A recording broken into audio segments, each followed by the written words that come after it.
Hey everyone! Today we're diving deep into the exciting world of satellite communication and how Samsung is leading the charge. Could your next smartphone be your lifeline in any situation? Let's find out. Samsung's satellite ambitions, a game-changing feature satellite communication. This means that your phone could potentially connect directly to satellites, providing a backup communication channel when cellular networks are unavailable. Think about the implications of this. No more dead zones, no more missed emergency calls, just constant connectivity even in the most remote areas. Voiceover. The evidence? Well, it's hidden in plain sight. Recent discoveries in the Samsung Messages app suggest a deep integration with a satellite communication system, possibly working in tandem with Google's technology. How it could work. But how does it actually work? Well, it's a bit complex, but here's the basic idea. Your phone sends a signal to a satellite in orbit, which then relays the message to a ground station. From there, it's routed through traditional networks.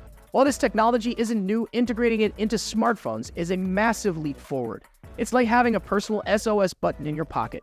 Challenges and future outlook. However, there are challenges. Satellite communication requires specialized hardware, which would impact phone size and battery life. Plus, there are regulatory hurdles to overcome. But the potential benefits are immense. Imagine using satellite internet for remote work or education, or using satellite navigation for precision agriculture or disaster relief. This is a truly exciting development in the world of smartphones. While we're still in the early stages, it's clear that satellite communication is the future. So, what do you think? Are you excited about the possibilities of satellite communication? Let us know in the comments below. And don't forget to like, share, and subscribe for more updates. As technology continues to evolve, we can expect even more groundbreaking innovations. The future of communication is looking brighter than ever. Thanks for watching.